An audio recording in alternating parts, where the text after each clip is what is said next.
Dios nos continúe bendiciendo, amados. Saludos a nuestros hermanos estudiantes y a nuestros pastores, la directora del instituto, doctora Ana y Lebrón, y nuestro pastor Roberto Lebrón. Continuamos con el panorama del Antiguo Testamento y en esta vez entramos en los profetas menores. En la primera parte vamos a tocar 6 de ellos: Oseas, Joel, Amós, Abdías, Jonás, Miqueas. Pero antes de esto, pues vamos a presentarnos en oración porque necesitamos la sabiduría de arriba. Amada, Amado Dios y Padre Celestial, nos presentamos en el nombre de Jesús ante tu presencia, pidiendo que seas tú, Señor, que derrames sobre nosotros espíritu de entendimiento y sabiduría. Anhelamos aprender de tu palabra, Señor, para crecer espiritualmente, Señor, para que el propósito que tú nos has dado se cumpla. Todo esto te lo pedimos en el nombre de Jesús, dándote las gracias. Amén. amén. En grabaciones anteriores siempre hacía referencia al trasfondo bíblico. El trasfondo bíblico es necesario porque es donde lo va a ubicar al profeta en el lugar o en el acontecimiento. Amén. Me encanta ver mientras he estado estudiando, o mientras uno estudia, uno ve cómo Dios entrelaza los libros de la Biblia unos con otros. Es evidente que Él es el autor. Esta es la evidencia suma de que Él es el autor. Bendito Dios. A estos 12 libros del Antiguo Testamento se les conoce comúnmente en la tradición cristiana, nosotros que lo hemos aprendido de esa manera, como los profetas menores. En la tradición hebrea, estos libros se encuentran en un solo pergamino llamado el libro de los 12, el cual forma un tipo de colección de libros con una progresión de pensamiento. En otras palabras, una colección de libros cuyo contenido aborda un tema similar. El trasfondo principal de esa colección es el pacto que Dios ha hecho con su pueblo, y el relato dentro de esta colección es la historia de la violación del pacto por parte de Israel y la restauración que Dios despliega lentamente a través de la historia para la nación y la sociedad israelita. En este contexto, 5 de los primeros 6 libros de los 12, Oseas, Joel, Amós, Abdías y Miqueas, reflexionan en el efecto del pecado del pueblo, tanto en el pacto como en los eventos del mundo, lo que nosotros conocemos como mundo. En el caso de ellos, las naciones con las que hicieron tratos, con las que se amistaron, con las que copiaron sus costumbres paganas. Los siguientes 3 libros, Nahum, Habacuc y Sofonías, hablan del castigo por el pecado, de nuevo con respecto al pacto y al mundo. Los últimos 3 libros proféticos, Ageo, Zacarías y Malaquías, están relacionados con la restauración de Israel. Una vez más, con respecto a una renovación del pacto y la restauración parcial de la posición de Israel en el mundo. Finalmente, Jonás es un caso especial. Su profecía no concierne a Israel en lo absoluto, sino a la capital de Asiria, a la ciudad-estado Nínive, la cual no es hebrea. Con estos puntitos de interés, quiero decirles también que su libro de texto tiene el tema, el autor, las fechas, el significado del nombre del profeta. Todo eso usted lo va a encontrar ahí. Yo voy a estar tocando unos datos que considero que son, ¿verdad? Buenos para nosotros porque nos informan, nos familiarizan con el trasfondo también. Y entonces en esta ocasión vamos a empezar con el libro de Oseas. Me perdonan que esto me ayuda a mirar más la letra, que está muy pequeña para mí. Gracias, amado. El tema de Oseas es el juicio de Dios y el amor redentor. Oseas tiene 14 capítulos. El trasfondo bíblico de Oseas se encuentra en Segunda de Reyes, capítulo 14 al 17. Oseas tiende a llamar a Israel Efraín. Lo llama así porque Efraín era la tribu más numerosa. Ahora yo voy a abundar en comentarios en la Biblia Vida Plena. La profecía de Oseas fue el último intento de Dios de llamar a Israel a arrepentirse de su idolatría y maldad persistente, antes de entregar a la nación al juicio pleno de sus pecados. El libro se escribió para revelar, uno, que Dios mantenía su amor por su pueblo del pacto y deseaba intensamente redimirlos de su iniquidad. Dos, que hay consecuencias trágicas para el pueblo que persiste en desobedecer a Dios y repudiar su amor redentor. La infidelidad de la esposa de Oseas se registra como una ilustración de la infidelidad de Israel a Dios. ¿Sabe? Está haciendo una comparación. Gomer va tras otros hombres, mientras que Israel va tras otros dioses. Gomer comete el pecado de prostitución física, mientras que Israel comete el pecado de prostitución espiritual. En el libro de texto, en las 7 divisiones que tiene aquí su página, la página 57, tiene esta descripción. Los capítulos 1 al 3 describen el matrimonio de Oseas con Gomer, los nombres de sus 3 hijos y señales proféticas para Israel. Jezreel, Dios esparce, que se cumplió. Lo Ruama, la no compadecida, nadie se iba a compadecer de Israel. Y la Loamni, que terminaría por ser no pueblo mío. El amor perseverante de Oseas por su esposa adúltera simboliza el firme amor de Dios por Israel. Los capítulos 4 al 14 contienen una serie de profecías de Oseas que establecen un paralelo entre la infidelidad de Israel como pueblo y la de su esposa. La deserción de Gomer a Oseas por otros amantes representa la separación de Israel de Dios. La degradación de Gomer representa la vergüenza y el juicio de Israel. La redención de Gomer por Oseas del mercado de esclavos en el capítulo 3 representa el deseo y la intención de Dios de restaurar a Israel en el futuro. El libro recalca que como Israel ha desdeñado el amor de Dios y su llamado al arrepentimiento, el juicio ya no se puede posponer. Bendito sea Dios. Interesante y poderoso este libro de Oseas. Pasamos entonces, amados, al libro Oseas Joel, el libro de Joel. Aquí dice que Joel significa Jehová es Dios o Yahvé es Dios. Y vamos a unos datos interesantes en la Biblia de nuestro hermano Riley.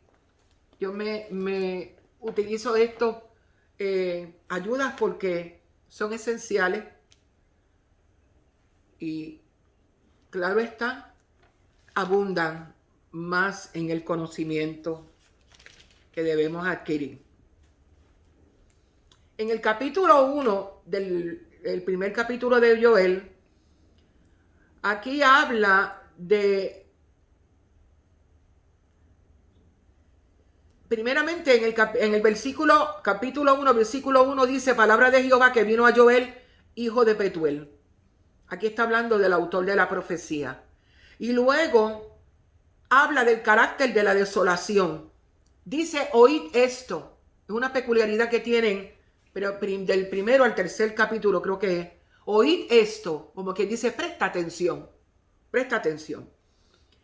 Oíd esto, ancianos, y escuchad todos los moradores de la tierra. ¿Ha acontecido esto? Le hace una pregunta. ¿Ha acontecido esto en vuestros días? ¿O en los días de vuestros padres? Eso se contesta con un rotundo no. De esto contaréis a vuestros hijos, y vuestros hijos a sus hijos, y sus hijos a la otra generación. Lo que quedó de la oruga comió el saltón. Lo que quedó del saltón comió el revoltón. Y lo que quedó del revoltón, la langosta comió lo del que el revoltón había quedado, lo traspuse. Y lo que quedó del saltón comió el revoltón, y la langosta comió lo que del revoltón había quedado. Esto es una especificación real que Dios le está haciendo a este pueblo.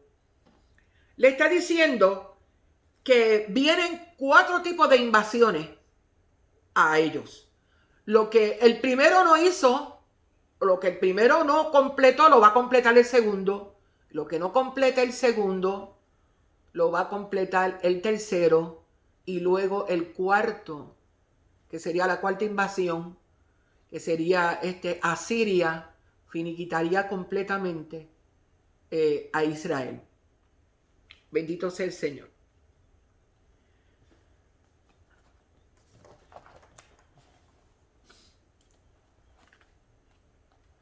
El libro termina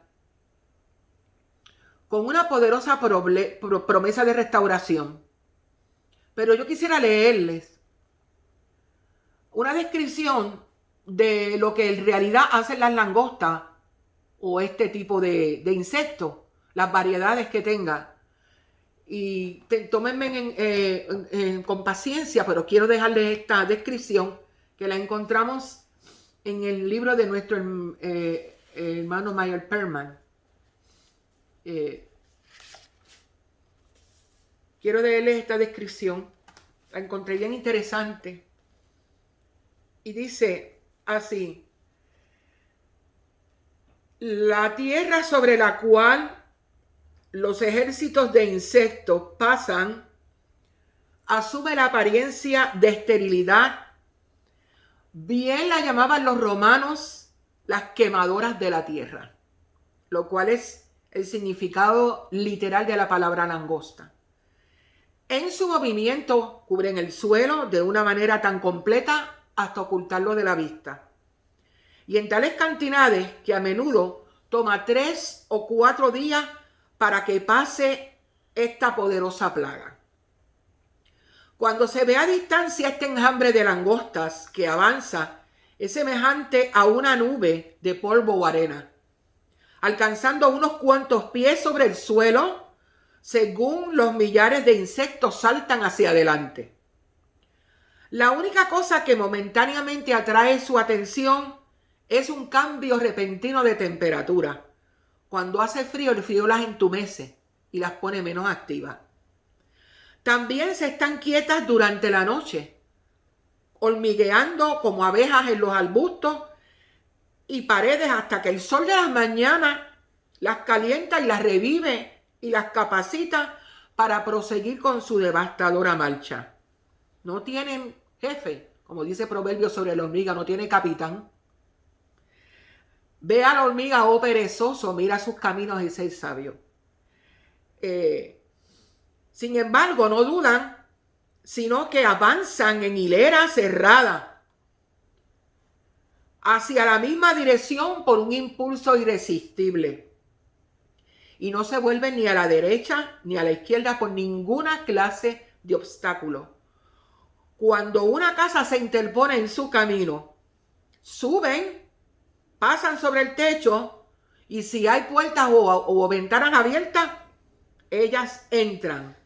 Cuando llegan a donde hay agua, ya sea un charco o un río, o un lago, o un mar abierto, nunca procuran rodear. Sin pensarlo, por ese comando que da la naturaleza, ellas avanzan, se meten en el agua y cuando se ahogan, sus otros compañeros saltan sobre ellas para llegar al otro lugar. Si mueren todas, entonces lo que queda atrás es la pestilencia de sus muertes. Los asirios eran como langostas por causa de su número e influencia destructiva. Bendito sea el Señor. El libro de Joel termina con una poderosa promesa de restauración que yo quisiera leerle. Amados. Y dice, y limpiaré la sangre de los que no había limpiado, y Jehová morará en Sión. Una de las traducciones dice, y vengaré la sangre de los que no había vengado, y Jehová morará en Sión. Aleluya. Pasamos entonces, amados, a Amós. Osea, Joel, Amós, Abdías, Jonás, Miqueas. El tema de Amós es juicio, justicia, retribución por el pecado. No sé si les dije que el tema de Joel es el día grande de Jehová, perdónenme, amados, y tiene 3 capítulos. Amós tiene 9 capítulos. El tema es juicio, justicia y retribución por el pecado. Ya ustedes saben, busquen el tema, el autor, la fecha, el contenido en su libro de texto y lea también las divisiones. Y nos ayudamos entonces con estos datos. En este caso, pues, la transferencia, trasfondo bíblico, hermano, es Segunda de Reyes 14. Voy entonces a leerle algo en el libro de Meyer Perman sobre el profeta Amós. Aquí dice que Amós ve el pecado de Israel con relación a los grandes privilegios que le otorgaron y demuestra que por causa de los grandes privilegios que eran suyos y por no andar de una manera digna de los favores que Jehová había derramado sobre ellos, su castigo sería mayor que el de los paganos. La exposición de los pecados de un pueblo privilegiado, cuyos privilegios le trajeron grandes responsabilidades. Ellos fueron escogidos para hacer luz de las naciones. Y cuyo fracaso bajo esa gran responsabilidad le trajo un juicio de acuerdo con la luz que habían recibido. Yo quería leerles en el capítulo 9, versículo 7, lo que pensaban ellos, lo que Dios les dijo, porque el que conocía el pensamiento de ellos. Capítulo 9, versículo 7, dijo, hijos de Israel, ¿no me sois vosotros como hijos de etíopes? Dice Jehová. ¿No hice yo subir a Israel de la tierra de Egipto y a los filisteos de Caftor y de Kir a los arameos? ¿Qué le quiso decir Dios? Que todas las naciones están bajo el control de Él. Bendito sea el Señor. Y que ellos no debían pensar que era el único pueblo. Era el único pueblo. Y todavía a ellos les dura eso y se ve mucho en los judíos ortodoxos. Ellos no podían pensar que era el único pueblo que le interesaba a Dios. Bendito sea su nombre. Quería también traerles a colación que el libro termina con una poderosa promesa de restauración. Es que Dios es maravilloso. Dios es maravilloso.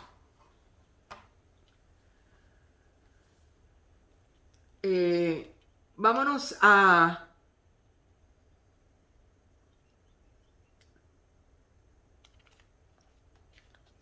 el último capítulo 9, que dice de esta manera. Le voy a leer desde el 13, capítulo 9, 13.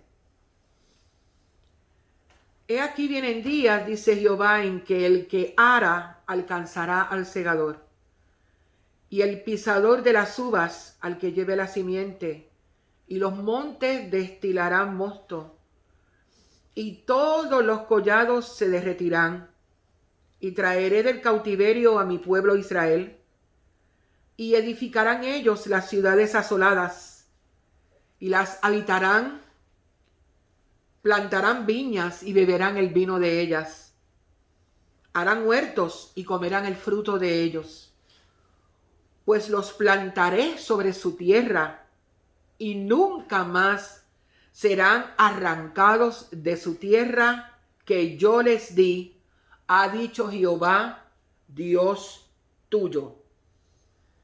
El reino milenario se caracterizará para el pueblo de Israel por la fertilidad. Bendito sea el Señor. Y ellos estarán en posición permanente de su tierra. Y ellos bendecirán a otras naciones. Maravillosas promesas, y lo más maravilloso es la fidelidad y el amor de Dios. Así para con nosotros. Aleluya. Si entramos entonces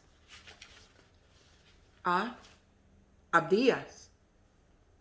Abdías tiene un solo capítulo y su tema es el juicio de Edom.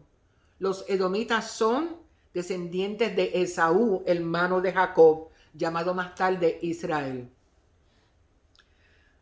Voy entonces a que me ayude Mayer Perman, traerle para ustedes unas anotaciones que las encontré aquí muy efectivas. Bendito sea el Señor. A ellos le llamaban idumeos también.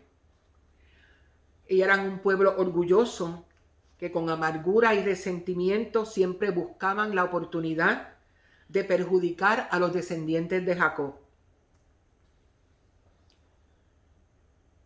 Israel y Edom estaban perpetuamente en guerra. Cuando Nabucodonosor tomó a Jerusalén, Edom se regocijó por la caída de Israel y cruelmente participó en el saqueo y en el destrozo. En tiempos pasados, Dios había ordenado a su pueblo que tratara bien a Edom. Nosotros vemos en Génesis 33 que hubo una reconciliación. Ellos quedaron reconciliados, pero sus descendientes no acataron esto. Ahora, la conducta de sus descendientes había hecho rebosar su copa de iniquidad y se les sentenció a una aniquilación como pueblo. Después de la restauración de Israel, Ciro, rey de Persia, los venció, dando muerte a millares de ellos. Recibieron otra derrota terrible por los judíos bajo los macabeos en el año 109 a.C. El antagonismo de Edom y Judá llegó al extremo en la época de Cristo. Jesucristo era judío, descendiente de Jacob. Herodes era idumeo, descendiente de Esaú. Cristo nunca le habló a Herodes. Mateo 14, 6 al 9, Lucas 23, 9. Después del sitio de Jerusalén, que fue en el año 70 después de Cristo, que Jerusalén es destruida totalmente, los idumeos se pierden de vista. Ahí fueron aniquilados. Según dice el versículo 10 de este único capítulo de Abdías. Vamos a leer lo que el Señor les habló a este pueblo. Por la injuria a tu hermano Jacob te cubrirá vergüenza y serás cortado para siempre. Por falta de fraternidad, por la indiferencia, bendito sea el Señor. Amémonos, hermanos, unos a otros. Gloria a Dios. Pasamos entonces, amados,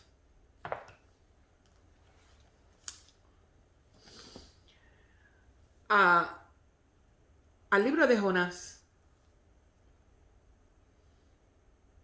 El tema de Jonás es la amplitud de la misericordia de Dios. Jonás tiene 4 capítulos. Acuérdense, amado, vuelvo y lo enfatizo, los resúmenes del libro de texto son, creo que está bien documentado, son adecuados para hacerlo para usted más fácil. Lo va dirigiendo. Léalo, hermano. Allí está el nombre de cada profeta, la fecha, autor, etcétera. Vuelvo y recalco. Vamos entonces a otra ayuda que tengo con la Biblia Vida Plena. Así es que uno estudia, hermano, porque uno no se lo sabe todo. Osea, Joel, Amós, Abdías, Jonás.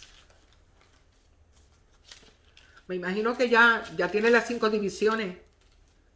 Ya se lo saben todito, ¿verdad? Las divisiones y los libros. Espero que sí, amados. Jonás, que su nombre es Paloma. Paloma. Está lleno de la actividad sobrenatural de Dios. Hoy entiéndanlo, amado. Lleno de la actividad sobrenatural de Dios. Además de la tormenta, de esa sincronización tan perfecta de la tormenta y el pez, está la calabacera, el gusano, el viento solano y lo más grande, el arrepentimiento de toda esta ciudad pagana, la capital de Asiria. Jonás contiene el mensaje más claro del Antiguo Testamento sobre la gracia salvadora, que es para todos, no para los judíos solamente. Bendito sea el Señor. En Mateo 12, del 39 al 41, Jesús se comparó con Jonás al decir: la generación mala y adúltera demanda señal, pero señal no le será dada, sino la señal del profeta Jonás, porque como estuvo Jonás en el vientre del gran pez 3 días y 3 noches, así estará el Hijo del Hombre en el corazón de la tierra 3 días y 3 noches. Los hombres de Nínive se levantarán en el juicio con esta generación y la condenarán, porque ellos se arrepintieron a la predicación de Jonás. Y he aquí más que Jonás en este lugar, sentenció Jesús. Bendito sea tu nombre. También debemos entender un puntito que quiero aclararle a ustedes, ¿verdad? Porque nosotros somos humanos. Dios lo entiende así. Por eso salvó a Jonás, porque entendía a Jonás y nos entiende a nosotros. Pero el temor de Jonás era genuino, era lícito. El temor de Jonás por los asirios. La historia declara y relata que ellos respiraban, se alimentaban del terror. Ellos se alimentaban del terror de sus enemigos. Así de atroces eran ellos. Por eso tenemos que entender a Jonás. Bendito sea Dios.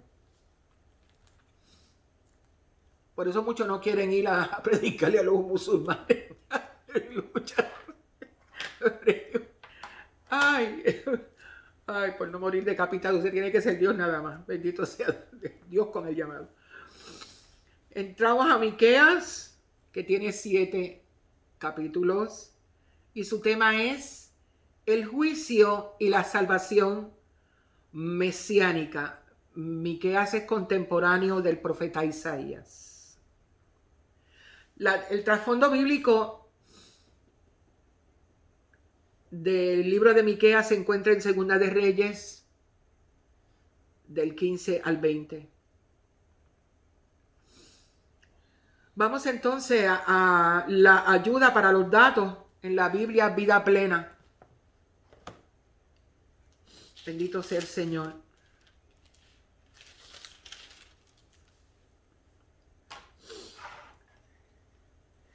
El profeta Miqueas, también lo dice el libro, era del pueblo de Moreset Gat, en el sur de Judá. Eso está en el primer capítulo, versículo 14.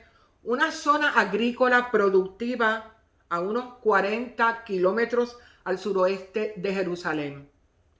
Como Amós, Miqueas era del campo y probablemente descendía de una familia de condición humilde. Su contemporáneo Isaías era de Jerusalén, se dirigía al rey y a las situaciones internacionales, como estudiamos, mientras que Miqueas era un profeta campesino que condenaba a los gobernantes corruptos, a los falsos profetas, a los sacerdotes impíos, a los mercaderes ladrones y a los jueces sobornados de Judá. Predicó contra los pecados de inmoralidad, de idolatría, advirtió sobre las severas consecuencias si el pueblo y sus líderes persistían en su mala conducta. Predijo la caída de Israel y su capital, Samaria, y también la de Judá y su capital, Jerusalén. El ministerio, perdónenme, amado, de Miqueas ocurre durante el reinado de los 3 reyes de Judá, Jotam, Acaz y Ezequías. Bendito sea el Señor. Perdóneme. Quiero abundar también que el capítulo 4 de Miqueas tiene una de las descripciones más importantes en toda la Biblia sobre la futura gloria de Israel, casi idéntico con Isaías 2:4. Este pasaje describe las glorias del reino milenario. Aquí se habla de 9 eventos universales. Vamos allá. Bendito sea el Señor. Permítame, mi amado.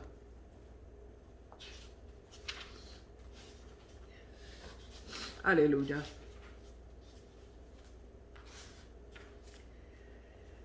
Voy a leerle un poco el capítulo.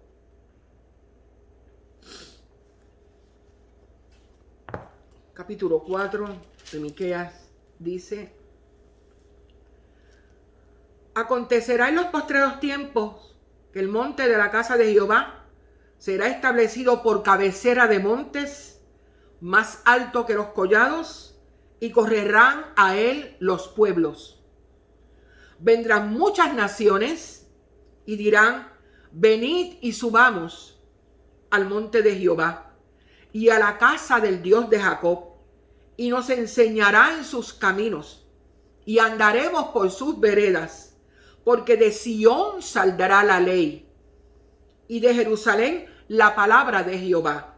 Y él juzgará entre muchos pueblos, y corregirá a naciones poderosas hasta muy lejos. Y martillarán sus espadas para asadones, y sus lanzas para hoces. No alzará espada nación contra nación, ni se ensayará más para la guerra. Y se sentará cada uno debajo de su vid y debajo de su higuera. Y no habrá quien los amedrente, porque la boca de Jehová de los ejércitos lo ha hablado. Aquí está hablando de algo que es universal. Administración universal. La montaña de la casa del Señor será establecida en la cima de las montañas. Visitación universal. Los pueblos correrán a ella. Educación universal. De Sión saldrá la ley. Evangelización universal. La palabra del Señor saldrá de Jerusalén. Pacificación universal. No alzará espada nación contra nación. Restauración universal. Y haré de la coja un remanente y de la que fue desechada una nación fuerte. Adoración universal. Caminaremos en el nombre de nuestro Dios. Coronación universal y el Señor reinará sobre ello. ¡Qué poderosa descripción! Esta es la gloria futura de Israel, relatada en el libro de Miqueas. Gloria a Dios. Debemos también leer algunas otras, dos citas importantes, todo es importante, pero vamos a Miqueas capítulo 5, versículo del 1 al 2. Dice así: rodéate ahora de muros, hija de guerreros. Nos han sitiado, con vara herirán en la mejilla al juez de Israel. Pero tú, Belén Efrata, pequeña para estar entre las familias de Judá, de ti me saldrá el que será Señor en Israel.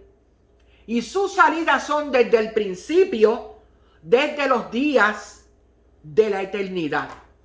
El profeta menciona este lugar 700 años antes del nacimiento de Cristo, para que no se pudiera confundir con otra Belén que estaba más al norte. La identificó por Belén Efrata, la misma ciudad donde nació el rey David. Me saldrá, siempre yo dije me saldrá, hará mi voluntad. Bendito sea el Señor. También vamos a Miqueas 6:8. Gloria a Dios. Y miren lo que dice Miqueas 6:8. Vamos un poquito más allá para que podamos entender el contexto. ¿Con qué me presentaré? El versículo 6:6. Ante Jehová y adoraré al Dios Altísimo. Pregunta. ¿Me presentaré ante él con holocausto, con becerros de un año? ¿Se agradará Jehová de millares de carneros o de 10,000 arroyos de aceite? ¿Daré mi primogénito por mi rebelión, el fruto de mis entrañas por el pecado de mi alma? Aquí viene una de las citas más leídas. Oh hombre, él te ha declarado lo que es bueno. ¿Y qué pide Jehová de ti? Lo que pide de todos nosotros hasta hoy. Solamente hacer justicia, amar misericordia y humillarte ante tu Dios. Aleluya, aleluya. Una exhortación memorable del requisito de Dios para su pueblo hasta hoy. Bendito sea el Señor. Preciosa la palabra del Señor. Aleluya. La palabra nos recuerda dónde nosotros estamos parados. Luego entonces, esta es la primera parte, luego entonces abarcaremos los otros 6 libros. Y espero que ustedes, amados, pues se estén preparando para el examen final, que espero que sea la próxima semana. Dios me los bendiga, Dios me los guarde. La paz de Dios sea conmigo y con ustedes. Aleluya. Gloria a Dios.